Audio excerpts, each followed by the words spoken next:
Assalamu alaikum. Today we are going to discuss about type conversion. What are its types and further subtypes? So, what is type conversion?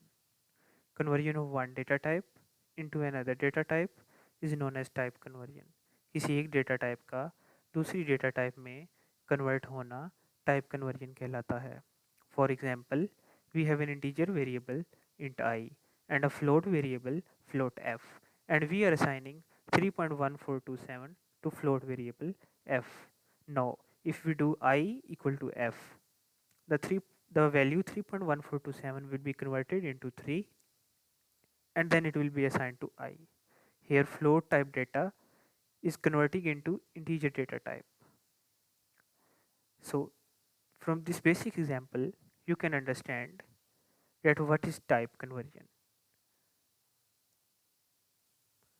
Whenever we discuss about the topic of type conversion, जब भी हम type conversion के topic को discuss करते हैं, इसमें primitive data types का word बहुत ज़्यादा यूज़ होता है. प्रिमिटिव डेटा टाइप्स क्या होते हैं? इन्हें बेसिक डेटा टाइप्स भी कहा जाता है. Keywords which compiler knows already, like int, char, float, double, these type of data types which are reserved keywords, these are called primitive data types.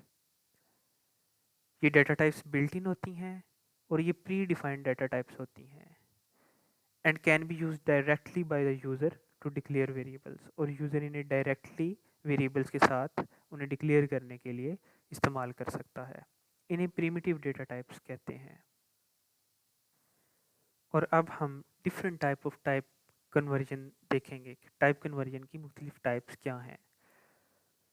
जो 4 types of type conversion हैं उनमें primitive to primitive, यानी primitive data type से primitive data type में conversion, इसे basic to basic भी कहते हैं. Primitive to class type, primitive data type से user defined class data type में कन्वर्जन बेसिक टू क्लास कहलाती है. नेक्स्ट हम देखेंगे क्लास टाइप यानी user defined data type to primitive data type, जो ऑलरेडी रिजर्व्ड होती कंपाइलर को पता होती है. इसे हम क्लास टू बेसिक भी कहते हैं. और फिर हम देखेंगे class type to another class type, यानी किसी एक यूज़र डिफाइंड डेटा टाइप से दूसरी यूज़र डिफाइंड डेटा टाइप में क्लास टू क्लास में conversion. And now we will discover this conversion of data types one by one. First comes conversion from primitive to primitive, यानी primitive data type से primitive data type में conversion. Here we have two types of conversion. यहाँ पे हमारे पास दो किस्म की conversions होती हैं. एक implicit होती है और दूसरी explicit होती है. Implicit जो ऑटोमेटिक बाय द कंपाइलर हो जाती है और explicit जो प्रोग्रामर करता है. हम फर्दर इम्प्लिसिट और एक्सप्लिसिट को देखते हैं कि इम्प्लिसिट और एक्सप्लिसिट क्या होती हैं. ऑटोमेटिक यानी implicit type conversion. Automatic type conversion done by the compiler is known as implicit type conversion. For example, we have an integer variable int I, this example as we discussed before, and a float variable f which contains value 3.124. Now here, implicit type conversion from float f to integer here 3.124 will be converted into 3, मतलब कि 3.124 3 में convert होगा and integer i will have value 3 और i में 3 assign हो जाएगा. ये हमारी ऑटोमेटिक यानी इम्प्लिसिट टाइप कन्वर्जन है. Next we see explicit type conversion. Explicit type conversion is done by the programmer. For example, we have an integer variable I which have value 3 and a float variable f. If we do f equal to float into I, what would happen? This 3 will be converted into 3.0 and will be assigned to f. Here I will be converted into 3.0 and will be assigned to f. अगर हम यहाँ पे float ना लिखते तो ये compiler करता 3.0 बना के f को असाइन कर देता. लेकिन अब प्रोग्रामर ने खुद लिखा कि मुझे फ्लोट में चाहिए, ही वांटेड टू पार्टिसिपेट, और उसने लिखा फ्लोट। तो जब वो खुद लिखेगा तो ये एक्सप्लिसिट टाइप कन्वर्जन, यानी प्रोग्रामर खुद जा रहा है, प्रोग्रामर ने बाई हैंड इसको कन्वर्ट किया है। ये हमारी हो गई एक्सप्लिसिट टाइप कन्वर्जन। अब जो हमारी रिमेनिंग टाइप ऑफ कन्वर्जन्स हैं, पहले हमने पढ़ी प्रिमिटिव टू प्रिमिटिव, उसमें हमने फर्दर देखी इम्प्लिसिट और एक्सप्लिसिट। अब जो हमारी रिमेनिंग टाइप ऑफ कन्वर्जन्स हैं वो हैं primitive to class type, class to primitive type and class to class type. अब जो सेकंड नंबर पे main primitive to class type है, हम इसको देखेंगे। Primitive to class type in C++, conversion of primitive type to class type can be done by using constructor। C++ के अंदर हम कंस्ट्रक्टर की मदद से प्रिमिटिव डेटा टाइप को यूजर डिफाइंड यानी क्लास डेटा टाइप में कन्वर्ट कर सकते हैं। आइए कंपाइलर पे देखते हैं। प्रिमिटिव टू क्लास टाइप में कन्वर्जन के लिए मैंने एक छोटा सा स्निपेट लिख के रखा है जो मैं आपको अभी समझाता हूँ। सबसे पहले हमने इनपुट आउटपुट स्ट्रीम की हेडर फाइल ऐड की, एक क्लास बनाई नंबर्स के नाम से, और उसमें हमने दो वेरिएबल रखे, इंट a और b। ये हमारे प्राइवेट हो गए। और पब्लिक के अंदर मैंने एक सेट डेटा का फंक्शन बनाया है और उसके ज़रिए से मैं अपने प्राइवेट मेंबर्स a और b के डेटा को सेट कर रहा हूँ। फिर मैंने एक शो डेटा का फंक्शन बनाया है जो a और b की वैल्यूज़ को सी आउट करवा रहा है। मेन के अंदर हम अपने एक क्लास नंबर्स का ऑब्जेक्ट बनाते हैं n1 और एक वेरिएबल लेते हैं x जिसमें वैल्यू रखवाते हैं हम 9। अब अगर हम इस प्रिमिटिव डेटा टाइप को यानी x को n1 में असाइन करना चाहें, n1 क्या है, किस चीज़ का ऑब्जेक्ट है, नंबर्स क्लास का यूज़र डिफाइंड डेटा टाइप। अगर हम इसको ऐसे असाइन करवाना चाहें तो उसके लिए हमें चाहिए कि हम x को कन्वर्ट करें, यानी प्रिमिटिव को यूज़र डिफाइंड डेटा टाइप में कन्वर्ट करें, फिर ही ये असाइन हो सकता है। लेकिन जब हम इस तरह लिखेंगे तो हमें ये रेड लाइन एक एरर शो कर रही है, हमारे पास एक एरर आ रहा है। इस एरर को दूर करने के लिए हमें कंपाइलर को बताना होगा कि वो इस लाइन का मतलब समझे, और ये हम कंस्ट्रक्टर की मदद से कर सकते हैं। जैसे इधर एक नंबर नाम का मैंने डिफ़ॉल्ट कंस्ट्रक्टर बनाया है और एक पैरामीटराइज्ड कंस्ट्रक्टर बनाया है। ध्यान में रहे ये बात कि जब भी हम एक कंस्ट्रक्टर बनाते हैं पैरामीटराइज्ड या दूसरे टाइप के कंस्ट्रक्टर बनाते हैं, हमें खुद से डिफ़ॉल्ट कंस्ट्रक्टर भी लिखना होता है। बट इन द केस कि हम कोई भी कंस्ट्रक्टर नहीं बनाते, उस केस में कंपाइलर खुद ब खुद डिफ़ॉल्ट कंस्ट्रक्टर बना देता है। जो हमारा पैरामीटराइज्ड कंस्ट्रक्टर है, इसमें हम एक पैरामीटर ले रहे हैं z, अपने प्राइवेट मेंबर a को z रखवा रहे हैं और जो b है उसमें 0 रखवा रहे हैं। अभी कंस्ट्रक्टर हमने इस तरह से क्यों बनाया है, ताकि कंपाइलर को इस लाइन का मतलब समझ में आ जाए। आप देख रहे हैं जैसे ही इस कोड को मैंने यहाँ से हमारे कंस्ट्रक्टर को अनकमेंट किया है तो नीचे से एरर चला गया है। क्यों? क्योंकि कंपाइलर को समझ में ये बात आ गई है कि इस लाइन का मतलब क्या है। अब मैं आपको समझाता हूँ कि इस लाइन का मतलब क्या है। इस लाइन का मतलब है n1 dot numbers into x, यानी जब हमने ऊपर इस कंस्ट्रक्टर की ये वाली डेफिनेशन दे दी तो कंपाइलर को समझ में आ गया कि इस लाइन का क्या मतलब है। इस लाइन का मतलब बन जाता है कि n1 के कंस्ट्रक्टर में x पास कर दो। यहाँ पे इक्वल टू के राइट साइड जो x है उसकी वैल्यू 9, वो एज एन आर्गूमेंट पास हो जाती है किसको, n1 के कंस्ट्रक्टर को जिसका नाम नंबर्स है। तो अब ये एरर नहीं आ रहा। हम इसको रन करके देखते हैं।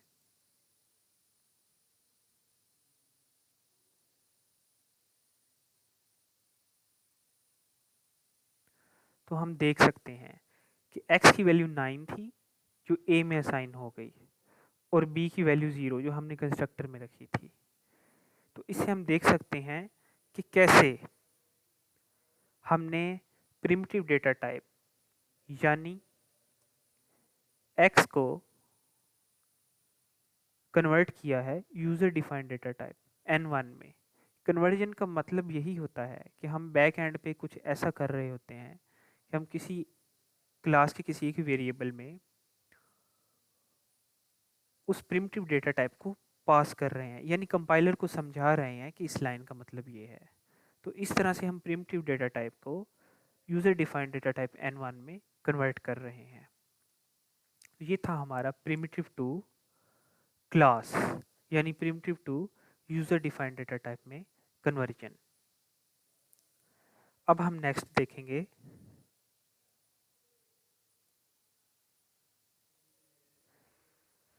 Class type to primitive type यानी user defined data type class type से प्रिमिटिव टाइप में कन्वर्जन।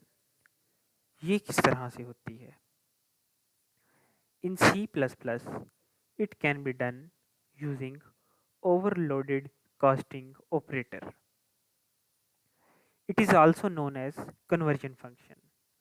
Overloaded casting operator के ज़रिए हम C++ में यूज़र डिफाइंड डेटा टाइप यानी क्लास टाइप को प्रिमिटिव डेटा टाइप में कन्वर्ट कर सकते हैं। इसका सिंटैक्स देखते हैं। सबसे पहले ऑपरेटर का हम कीवर्ड यूज़ करते हैं, फिर हम float variable float data type यानी उस डेटा टाइप का यहाँ से नाम लिखेंगे यहाँ पे जिसको हमने रिटर्न करवाना है। ये इसका बेसिक सिंटैक्स है। थोड़ा सा कन्वर्जन फंक्शन ऑपरेटर फ्लोट यानी इस पे बात कर लेते हैं, जिसे हम ओवरलोडेड कास्टिंग ऑपरेटर भी कहते हैं। ये जो कास्टिंग ऑपरेटर होता है इसे फॉलोइंग कंडीशंस लाजमन सेटिस्फाई करनी होती हैं, यानी ये क्लास का मेंबर लाजमी हो, इसने रिटर्न टाइप स्पेसिफाई नहीं करनी होती, यानी रिटर्न करवाना होता है पर रिटर्न टाइप स्पेसिफाई नहीं करनी होती। जैसे हम कोई भी फंक्शन लेते हैं, अगर जैसे इंट फ्लोट और नीचे रिटर्न करवाएंगे कोई ना कोई इंटीजर, और नीचे से हम वो रिटर्न करवाते हैं। हम इसको कंपाइलर पे देखते हैं। देखिए यहाँ पे हम अपना बेसिक कोड डालेंगे और कोड डालने के बाद हम कोई भी फंक्शन बनाते हैं मेन के अंदर बाहर कहीं भी। तो हम सबसे पहले रिटर्न टाइप लिखते हैं, फिर फंक्शन लिखते हैं और फिर उसकी बॉडी जनरेट करते हैं और फिर हम रिटर्न करवाते हैं। कोई ना कोई इंटीजर रिटर्न करवाएंगे या कोई ना कोई इंटीजर वैल्यू रिटर्न करवाएंगे, तो ये रिटर्न टाइप। इसी चीज़ की बात वहाँ पे मैं कर रहा हूँ कि जब हम कास्टिंग ऑपरेटर करते हैं तब हम शुरू में रिटर्न टाइप इसकी स्पेसिफाई नहीं करते। It must not have any arguments, और इसमें हम कोई भी आर्गूमेंट भी पास नहीं करते। चलिए हम कंपाइलर पे देखते हैं कि किस तरह हम क्लास टाइप को प्रिमिटिव टाइप में कन्वर्ट करते हैं। यहाँ पर मैंने एक बेसिक कोड का स्निपेट लिखा है। एक क्लास हमारी उसी तरह से नंबर्स के नाम से, प्राइवेट वेरिएबल्स इंटीजर ए और बी, सेट डेटा और शो डेटा के फंक्शन जो उसी तरह से ए और बी की वैल्यू सेट करवा रहे हैं और डेटा को शो करवा रहे हैं, यानी ए और बी की वैल्यूज़ शो करवा रहे हैं। तो अगर हमसे ये क्वेश्चन पूछा जाए कि क्लास डेटा टाइप को प्रिमिटिव डेटा टाइप में कैसे कन्वर्ट कर सकते हैं, तो हम देख सकते हैं कि एक नंबर्स के नाम से नंबर जो हमारी क्लास है user defined data type n1 उसका ऑब्जेक्ट बनाते हैं। n1 डॉट सेट डाटा को कॉल करके इन्हें हम पैरामीटर का पास करते हैं 4 और 5। ये 4 और 5 सेट डेटा फंक्शन में पास होंगे और a और b की वैल्यू सेट हो जाएगी 4 और 5। अब उसी तरह प्रीवियस की तरह हमने x में वैल्यू साइन करवाई है 9। अब हम करना चाह रहे हैं क्लास डेटा टाइप यानी यूजर डिफाइंड डेटा टाइप को प्रिमिटिव डेटा टाइप यानी इंट डेटा टाइप में कन्वर्ट करना और असाइन करवाना चाह रहे हैं, कन्वर्ट करवाना चाह रहे हैं, लेकिन ये नहीं होगा, एरर आएगा। हम इसे बिल्ड करके भी देख लेते हैं। अगर मैं इसको बिल्ड करता हूँ तो इट इज शोइंग एरर कि no suitable conversion function from numbers to int exists, कि ऐसी कोई कन्वर्जन एग्जिस्ट कर ही नहीं सकती। कंपाइलर को नहीं समझ है कि वो इसे कैसे कन्वर्ट करे नंबर्स को इंट में।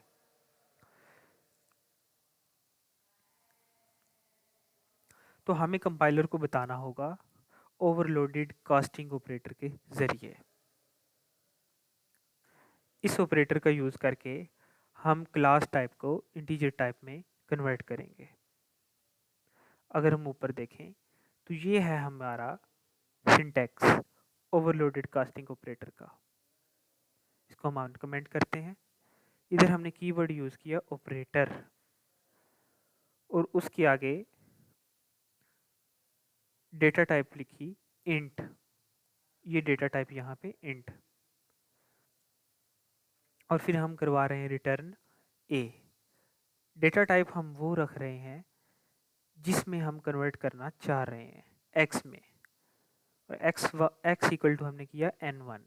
अब कंपाइलर को समझ आने लगा है कि इस लाइन का क्या मतलब है, तो कंपाइलर ने अपने नीचे से रेड लाइन ख़त्म कर दी और ये एरर चला गया है। अब इस लाइन का मतलब कंपाइलर को कैसे समझ में आ रहा है? कंपाइलर समझ गया है कि इस लाइन का मतलब है n1 डॉट ऑपरेटर इंट, यानी इस फंक्शन को कॉल किया जा रहा है इस लाइन में। और जब ये फंक्शन कॉल होगा, n1 dot operator int call होगा, तो क्या हो रहा है उस फंक्शन में? एक इंटीजर रिटर्न हो रहा है सिंपली a, जो उसका प्राइवेट मेंबर था और जिसमें हमने वैल्यू सेट करवाई थी, और मे भी हमने हमने 4 पास करवाया था, तो यहाँ से 4 रिटर्न हो रहा है। अब कंपाइलर को समझ आ गया कि यहाँ से 4 रिटर्न होगा और वो x में असाइन हो जाएगा। फिर हम अगर x की वैल्यू सी आउट करवाते हैं तो हम चेक करते हैं कि वो क्या आएगी। मैं इसे रन करवाता हूँ।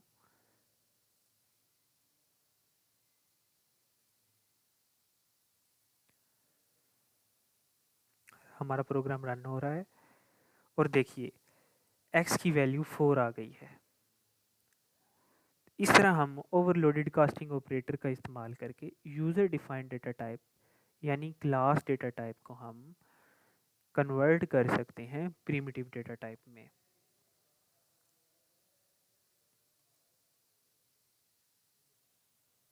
नेक्स्ट हम अपनी लास्ट टाइप पढ़ते हैं, और अगर हमसे क्वेश्चन पूछा जाता है how can we convert class data type to class data type, then we can do this by two methods. We will discuss those methods one by one. Here we have an object of class A and an object of class B. We are doing OBA equal to OBB. Here class B is the source class, जो equal to के right side पे है, ये source class है, and class A is the destination class, और जो equal to के left side पे है वो हमारी destination class है। राइट साइड पे सोर्स क्लास यानी OBB और OBA हमारी डेस्टिनेशन क्लास है। इन्हें हम सोर्स और डेस्टिनेशन क्लास नीचे दिए गई लाइंस को समझने के लिए कह रहे हैं। There are two ways to convert class data type to class data type, यानी एक यूज़र डिफाइंड डेटा टाइप से दूसरी यूज़र डिफाइंड डेटा टाइप में कन्वर्जन के लिए दो तरीके हैं। पहला, using casting operator function in the destination class. हमारी डेस्टिनेशन क्लास क्या थी? ए। या तो हम अपनी डेस्टिनेशन क्लास में कास्टिंग ऑपरेटर फंक्शन का यूज़ कर लें, या हम अपनी सोर्स क्लास के अंदर यानी ऑब्जेक्ट बी, ये जिस क्लास की है यानी सोर्स क्लास के अंदर कंस्ट्रक्टर कन्वर्जन का मेथड इस्तेमाल करें। अब हम इन दोनों मेथड्स को वन बाय वन कंपाइलर पे देखते हैं। अब हम कंस्ट्रक्टर कन्वर्जन मेथड को देखेंगे कि उसको कैसे यूज़ कर सकते हैं एक यूज़र डिफाइंड डेटा टाइप और दूसरी यूज़र डिफाइंड डेटा टाइप को कन्वर्ट करने के लिए। I1 में P1 को साइन करवाने के लिए, P1 को I1 में कन्वर्ट करने के लिए हम कंस्ट्रक्टर कन्वर्जन मेथड देखेंगे। यहाँ पे एक क्लास लिख रखी है मैंने प्रोडक्ट के नाम से, क्लास प्रोडक्ट, और उसमें दो प्राइवेट मेंबर्स हैं M और N। पब्लिक में मैंने एक सेट डेटा फंक्शन लिख रखा है जो M और N की वैल्यू सेट कर रहा है, और दो मैंने बनाए हैं गेटर फंक्शंस M और N को रिसीव करने के लिए। फिर मेरे पास एक क्लास है आइटम, और आइटम क्लास के अंदर मैंने ए और बी लिख रखा है। ए और बी मेरे दो प्राइवेट वेरिएबल्स हैं, और इसके अंदर मैंने शो डेटा का फंक्शन ए और बी की वैल्यू सी आउट करवाने के लिए बनाया है। ये हमारी दो क्लासेस हो गई, प्रोडक्ट और आइटम। बहुत ही सिंपल क्लासेस, बहुत ही सिंपल फंक्शंस के साथ। और हम अब देखेंगे कि कैसे कंस्ट्रक्टर को यूज़ करते हुए हम कंपाइलर के लिए इस लाइन का मतलब डिफाइन करेंगे, और फिर कंपाइलर P1 को I1 में यानी एक यूज़र डिफाइंड डेटा टाइप को दूसरी यूज़र डिफाइंड डेटा टाइप में कन्वर्ट कर देगा, और हमारा एरर ख़त्म हो जाएगा। जब I1 इक्वल टू P1 करेंगे हम, तो इस लाइन का कंपाइलर के लिए एक मतलब बन जाएगा। उसके लिए हम आइटम क्लास के अंदर एक कंस्ट्रक्टर लिखेंगे, एक कंस्ट्रक्टर आइटम के नाम से। ये हमारा हो गया डिफ़ॉल्ट कंस्ट्रक्टर, और ये हमारा हो गया आइटम कंस्ट्रक्टर। और इसके अंदर हम प्रोडक्ट, जो हमारी दूसरी क्लास है प्रोडक्ट, उसका ऑब्जेक्ट बनाएंगे एज ए पैरामीटर, और उसके ज़रिए हम उसके गेटर फंक्शंस को कॉल करते हुए M और N को रिसीव करेंगे। गेटर फंक्शंस का इस्तेमाल क्योंकि हमने M और N को प्राइवेट रखा है इस वजह से किया है। अब जब हम ये करते हैं तो एरर चला जाता है। आप देख सकते हैं कि एरर चला गया है। क्यों? क्योंकि इस लाइन का मतलब कंपाइलर को समझ में आ चुका है कि इस लाइन का मतलब है कि इक्वल टू के राइट साइड वाला P1 एज एन ऑब्जेक्ट पास हो जाएगा I1 के कंस्ट्रक्टर आइटम में, उसको P1 पास हो जाएगा ऑब्जेक्ट, और ये ऑब्जेक्ट जब P को पास हो जाएगा तो P की हेल्प से M और N की वैल्यूज़ को रिसीव करके A और B जो क्लास आइटम के प्राइवेट मेंबर्स हैं उनमें असाइन हो जाएंगे। तो कंपाइलर को इस चीज़ का मतलब समझ में आ जाएगा। इस तरह से एक यूज़र डिफाइंड डेटा टाइप दूसरी यूज़र डिफाइंड डेटा टाइप में कन्वर्ट हो जाएगी। और जब हम I1.show डेटा की मदद से इस फंक्शन को कॉल करेंगे तो हमारे पास A और B की वैल्यूज़ शो हो जाएंगी। हमने A और B की वैल्यूज़ P1 को 5 6 पास करवाई थी। फिर हमने आइटम I1 के ऑब्जेक्ट को असाइन करवाया P1, यानी P1 को कन्वर्ट करना चाह रहे हैं I1 में। और कन्वर्जन के बैक एंड पे यही मकसद होता है कि कुछ ना कुछ वैल्यूज़ असाइन हो जाए बैक एंड पे, और हमने P की वैल्यूज़ जो M और N की थी वो असाइन कर दी आइटम क्लास के A और B मेंबर्स को। जब हम आइटम क्लास के मेंबर्स को अब शो आउट करेंगे i1 डॉट शो डेटा करेंगे तो हम 5 और 6 देख सकेंगे। मैं इसको रन करवाता हूँ।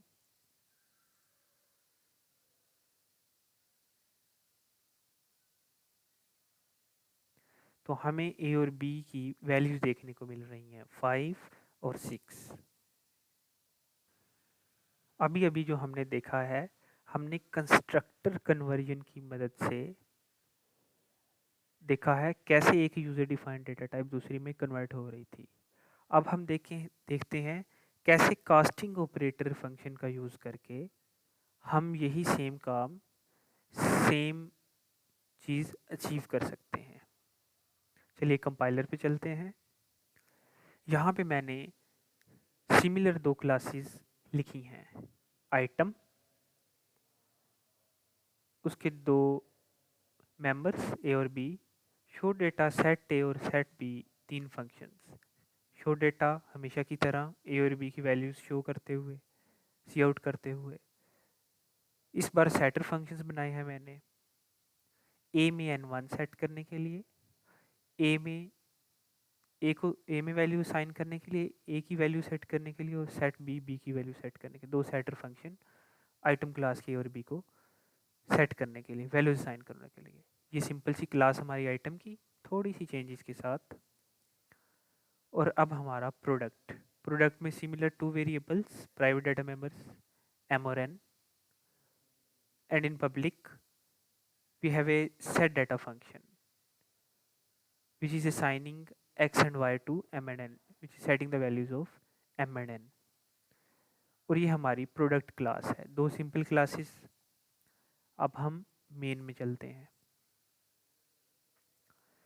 मेन में हमने आइटम का एक ऑब्जेक्ट बनाया i1, प्रोडक्ट का एक ऑब्जेक्ट बनाया p1। p1 dot set data यानी प्रोडक्ट के सेट डेटा को हमने कॉल किया। जब p1 के सेट डेटा को कॉल करेंगे तो 5 और 6 p1 के m और n में असाइन हो जाएगा। अब हम चाहते हैं कि i1 इक्वल टू p1, फिर से वही काम कर रहे हैं जो पहले हमने देखा कंस्ट्रक्टर कन्वर्जन की मदद से, जब हम एक user defined data type p1 को दूसरी user defined data type i1 में कन्वर्ट कर रहे थे। अब यहाँ भी हम वही सेम काम कर रहे हैं, लेकिन चेंज ये है कि हम कंस्ट्रक्टर कन्वर्जन की बजाय ऑपरेटर फंक्शन यूज कर रहे हैं। ये ऑपरेटर फंक्शन हम प्रोडक्ट क्लास में इस्तेमाल कर रहे हैं। ऑपरेटर लिखेंगे, फिर हम आइटम लिखेंगे, दूसरी क्लास आइटम, जिसकी वैल्यूज हमने सेट करनी है। हम एक टेम्परेरी ऑब्जेक्ट बनाएंगे टेम्प के नाम से, और टेम्प की मदद से हम सेट ए और सेट बी, जो आइटम क्लास के अंदर मैंने फंक्शंस लिखे थे, सेट ए और सेट बी, हम m और n की वैल्यूज़ यहाँ से पास कर देंगे तो वो a और b को रिसीव हो जाएंगी, उनकी वैल्यू सेट हो जाएंगी। और फिर हम इस ऑब्जेक्ट, जिस ऑब्जेक्ट के a और b को हमने सेट किया है, उसे रिटर्न कर देंगे। तो कंपाइलर को इस लाइन का मतलब समझ में आ जाएगा और एरर चला जाएगा।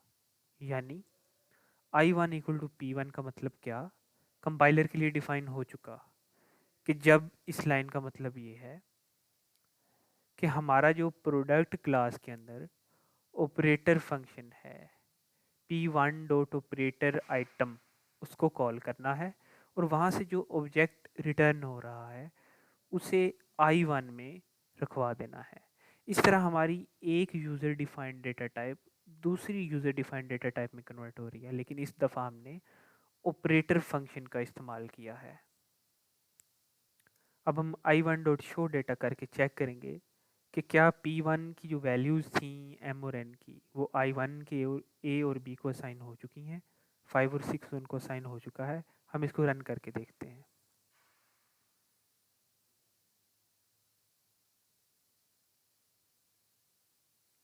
a5 और b6 तो हम ये साइन करवा चुके हैं ऑपरेटर फंक्शन की मदद से। तो अब अगर हमसे क्वेश्चंस पूछे जाएं कि टाइप कन्वर्जन क्या होता है, टाइप कन्वर्जन की टाइप्स क्या होती हैं, प्रिमिटिव डेटा टाइप्स क्या होते हैं, प्रिमिटिव टू प्रिमिटिव कन्वर्जन क्या होती है, कैसे की जाती है, इम्प्लिसिट टाइप कन्वर्जन क्या होती है, एक्सप्लिसिट टाइप कन्वर्जन क्या होती है, प्रिमिटिव टू क्लास टाइप क्या होती है, इस कन्वर्जन को कैसे किया जाता है, class type to primitive type कैसे होती है, class type to class type कैसे होती है, कंस्ट्रक्टर कन्वर्जन मेथड क्या है, ओवरलोडेड कास्टिंग ऑपरेटर क्या है। तो मुझे उम्मीद है कि इस सारे लेक्चर के बाद आप इन सवालों का जवाब बड़े आराम से दे सकते हैं। सो हमारा टॉपिक यहाँ पे एंड होता है। अल्लाह हाफिज़।